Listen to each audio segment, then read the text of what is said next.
Ever glanced at your phone and seen that little AM or PM next to the time and just accepted it?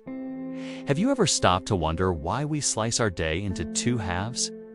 Why isn't it just one continuous count? Well, the story behind AM and PM is a fascinating journey that takes us back thousands of years to ancient Egypt.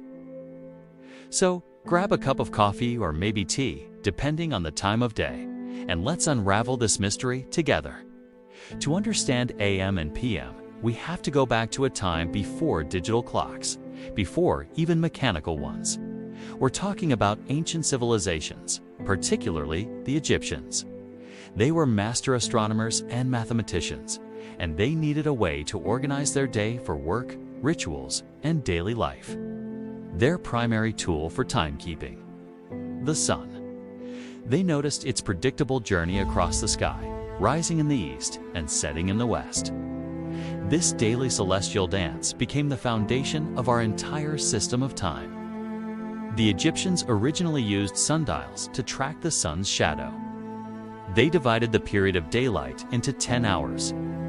They then added an extra hour for the twilight period at the beginning of the day and another one for the twilight at the end. That gave them a 12-hour day. But what about the night? For the darkness, they turned to the stars. They identified a set of 12 specific stars or constellations that would appear sequentially throughout the night.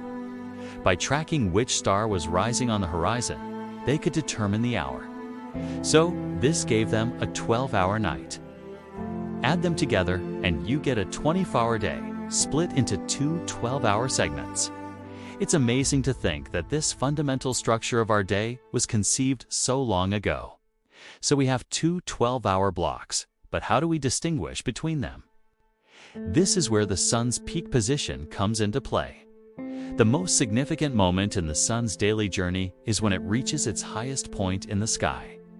This event, which we call midday or noon, creates the shortest shadow of the day.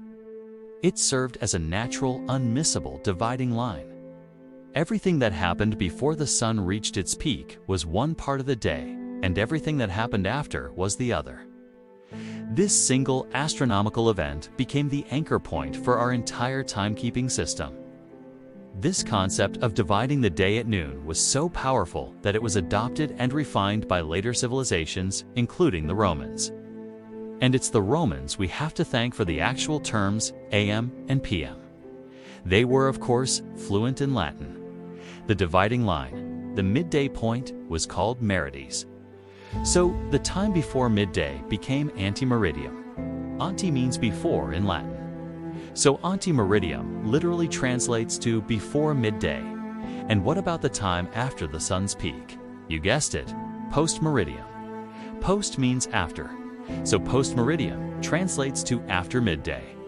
These Latin phrases were eventually shortened to the AM and PM we use every single day.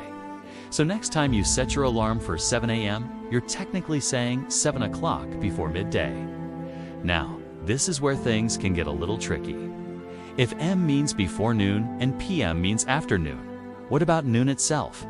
And what about midnight? Is 12 p.m. noon or midnight?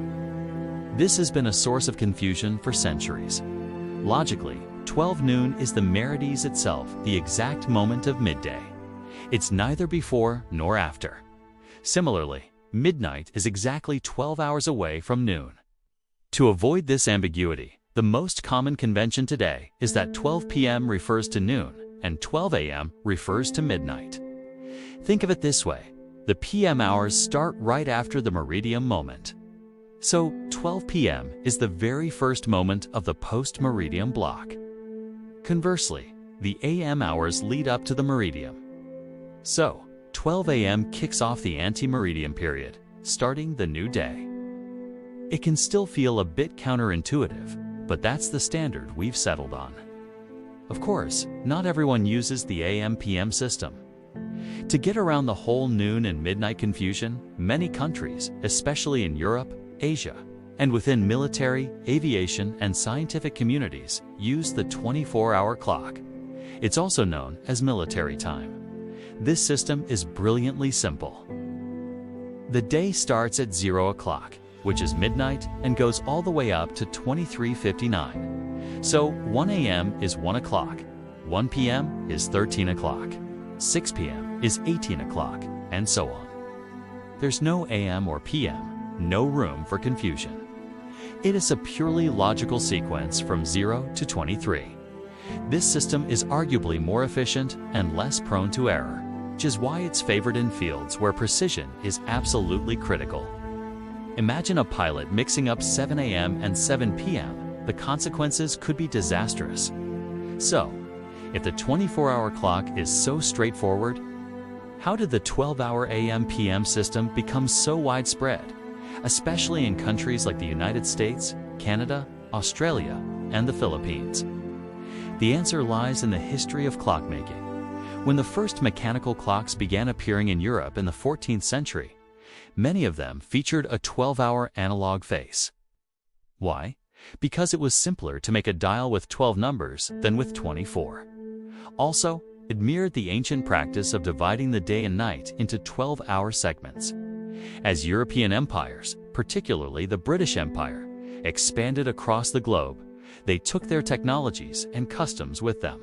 This included their 12-hour clocks and the associated AM/PM system. It just stuck. It became the common way for everyday people to tell time.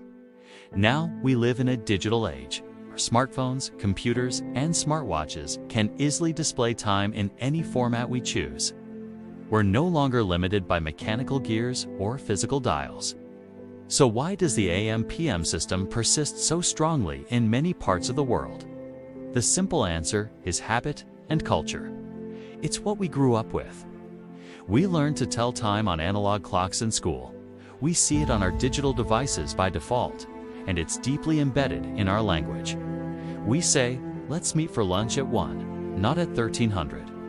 The AM/PM system feels more natural and conversational for civilian life, even if the 24-hour system is more logical. It's a cultural legacy that has proven remarkably resilient, even in the face of a more efficient alternative. So, there you have it. The AM and PM on your screen are not just random letters. They are a direct link to the sun watchers of ancient Egypt, the linguistic precision of the Romans, and the clockmakers of medieval Europe. They represent a story of human ingenuity. Our constant effort to measure and make sense of the world around us using the grand clock in the sky. From sundials and star charts to digital displays, the fundamental idea of splitting our day based on the sun's journey has remained with us. It's a small but powerful reminder that even in our hypermodern world, we are still connected to ancient rhythms. Thank you so much for joining me on this journey through time.